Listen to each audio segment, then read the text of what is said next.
Ben McKee, Westricker, Go Vols 24/7 here inside of Thompson Bowling Arena at Food City Center.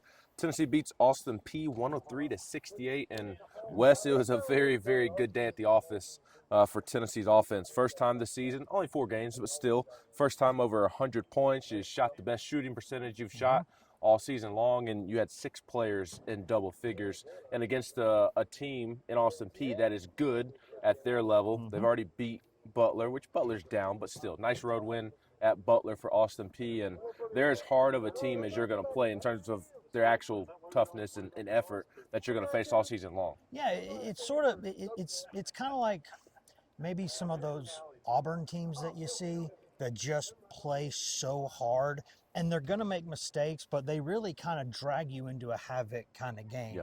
Yeah. And I thought Tennessee, when you're playing a team like that, if you just take care of the ball and don't give the ball away, you're usually going to get some good shots. And that's what it was. And you saw Tennessee had a few turnovers that were a little sloppy, but when you consider the number of possessions and you consider how well they did take care of the ball generally, they were going to get good looks. And when this team gets good looks, I think it's a team that could shoot.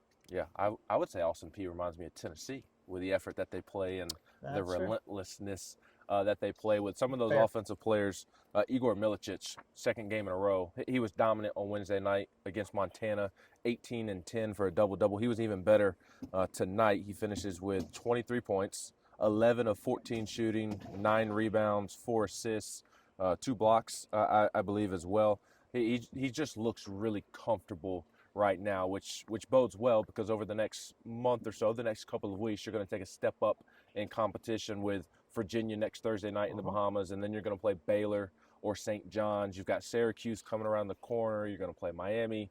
It looks like Igor's game is going to translate. Not that there was never a doubt, but he needed to become more comfortable going into those games to prepare him for SEC play, and I think he's in a great spot going into those games. Yeah, I mean, you watch him play, and then you look at the numbers from his past, and you go, why weren't the numbers bigger before? I mean, because you could sit here and say, let's see what he does against better competition. Okay, fair enough. Let's see how he does.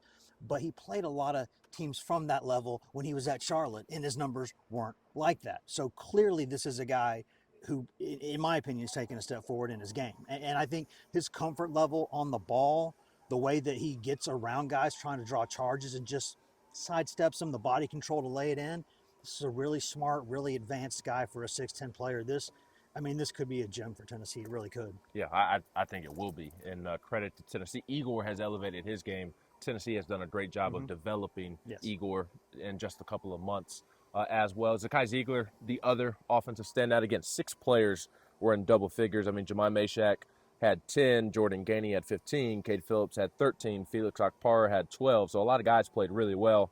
But Zakai co-starred with Igor, flirted with another double-double, 19.7 of 8 shooting, 3 of 4 from 3, only a couple of turnovers and 8 assists. So the turnovers and the struggling from the field or struggling from 3, shooting the ball, that was an issue the first couple of games. And this past week, going into the Bahamas, he's corrected some of those things. And honestly, I know everybody wants to point at Zakai, and I get it, right? The box score looks what it is, but a big part of the reason why Zakai was turning it over as much as he was is because of what Rick Barnes has said a million times.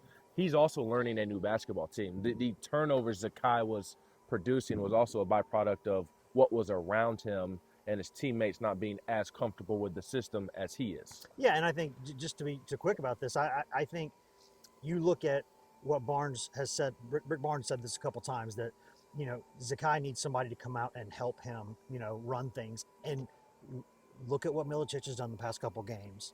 Look how much better Zakai Ziegler has looked. I don't think those two. I think there's some causation, correlation, all that stuff right there. And even Chaz Lanier has been better since the Indiana exhibition. And didn't force it today. I mean, they were hounding him defensively.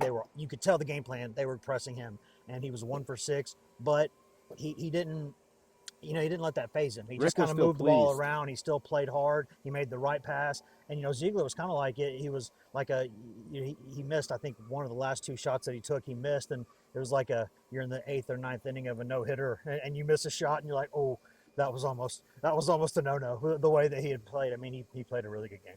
He did, absolutely. Big week coming up for Tennessee. You've got a Virginia team that you should beat on Thursday night, quite frankly, in the wake of their coaching coaching transition. And then I think Friday night will be the bigger test for Tennessee, whether they play Baylor, whether they play St. John's. That'll be the bigger test. But we'll learn a lot more about this basketball team coming up this week as they head down to the Bahamas. We'll still be here in Knoxville covering all things Vols. Of course, you can find all that coverage at GoVols247.com. He's Wes Rucker. I'm Ben McKee.